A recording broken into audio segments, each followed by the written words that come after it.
নমস্কার, আমার ভুরিভোজ চ্যানেলে সকলকে স্বাগত জানাই। ওয়েলকাম টু মাই চ্যানেল ভুরিভোজ। আজকে বানাবো ঝিঙে আলু পোস্ত, বাঙালির অতি প্রিয় খাবার ঝিঙে আলু পোস্ত। ঝিঙে আর আলুগুলোকে এইভাবে কেটে নিয়েছি।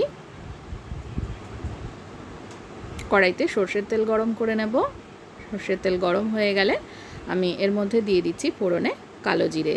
আমি এর ভেতরে ঝিঙে আর আলুটা একসাথে অ্যাড করে দিচ্ছি। যদি আলু একটু বড় করে কাটা থাকে সেক্ষেত্রে আলুটাকে একটু ভেজে নেব, তারপরে ঝিঙেটা অ্যাড করব। যেহেতু আমি ছোটো ছোটো করে কেটে নিয়েছি আলুটা, তাই একসাথে ঝিঙে আলু দিয়ে দিচ্ছি। সমস্ত ঝিঙে আলুগুলো দিয়ে দেবো। আর ঝিঙে আলু দেওয়ার পরে নুনটা কিন্তু একটু পরে আমি অ্যাড করব। ঝিঙে আলু দেওয়ার পরে সাথে সাথে নুনটা দেবো না, তাহলে বেশ খানিকটা জল কিন্তু প্রথমেই বেরিয়ে যাবে। তো সে কারণে আমি ঝিঙে আর আলুটাকে একটু প্রথমে নেড়ে চেড়ে 5-6 মিনিট মতন ভেজে নেব।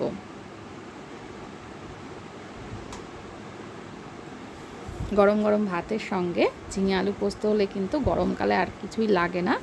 তো খুব সহজভাবে আমি এটা তৈরি করে নিচ্ছি। এবার পোস্ত আর কাঁচা লঙ্কাটা একটু জল দিয়ে ভালোভাবে বেটে নেব।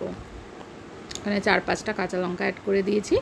দেখুন ঝিঙেটা 5-6 মিনিট মতো রান্না করার পরে বেশ খানিকটা কিন্তু জল বেরিয়ে যাবে। এবার আমি এর মধ্যে দিয়ে দেবো একটু হলুদ গুঁড়ো। অনেকে হলুদ গুঁড়ো পছন্দ করেন না পোস্ততে, সেক্ষেত্রে স্কিপ করতে পারেন। তবে আমি একটা সুন্দর কালার যাতে থাকে সেজন্য একটু হলুদ গুঁড়ো অ্যাড করলাম। হলুদ গুঁড়োটাকে মিশিয়ে নিচ্ছি।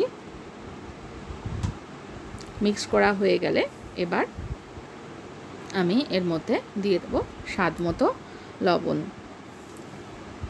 প্রথমে কিন্তু নুন অ্যাড করিনি, তো এখন সে কারণে স্বাদ মতো নুনটা দিয়ে দিচ্ছি। পরে দিলে কিন্তু নুনের পরিমাণটাও সহজেই বুঝতে পারবেন, কারণ ঝিঙে রান্না করতে করতে কিন্তু অনেকটাই কমে যায়। সেক্ষেত্রে যারা নতুন রাঁধুনি তারা কিন্তু নুনটা পরেই অ্যাড করবেন। এবার ভালো করে মিশিয়ে নিয়ে জলটা আরও একটু শুকিয়ে নেব।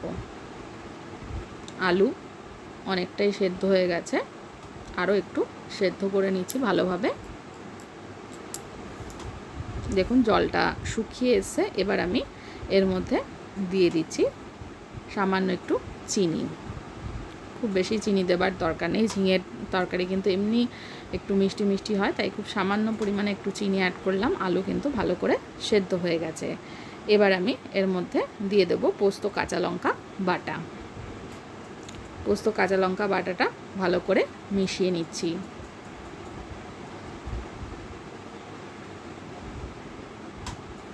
এবার আমি এর মধ্যে ভালো করে একটু মিক্স করা হয়ে গেলে যে পোস্তর বাটি ধোয়া জল সেটাও কিন্তু অ্যাড করে দেব।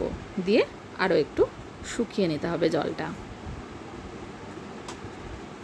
ভীষণ সুস্বাদু একটা রেসিপি। এইভাবে বানালে কিন্তু রান্নাটা ঝটপট হয়ে যায় আর খেতেও কিন্তু অসাধারণ হয়। এবার শেষে দিয়ে দিলাম 2টো চেরা কাঁচা লঙ্কা, যাতে কাঁচা লঙ্কার ফ্লেভারটা থাকে। আমি এমনিও কিন্তু পোস্ত বাটার সময় 4-5টা কাঁচা লঙ্কা দিয়েছি। দেখুন অনেকটাই কিন্তু গ্রেভিটা শুকিয়ে এসে, এইটুকু গ্রেভি কিন্তু রাখবো, ঠান্ডা হলে আরও একটু টেনে নেবে। দেখুন একদম অনেকটাই পোস্তর গ্রেভিটা শুকিয়ে এসে। এবার শেষে নাবানোর আগে 1 চামচ কাঁচা সর্ষের তেল দিয়ে দেবো, যেটা ছাড়া কিন্তু রান্নাটা অসম্পূর্ণ থাকবে। তো এটা অবশ্যই দেবো। কাঁচা সর্ষের তেলটা মিক্স করে গ্যাসটা অফ করে সার্ভ করে দেবো। রেসিপিটা দেখার জন্য সকলকে অনেক অনেক ধন্যবাদ।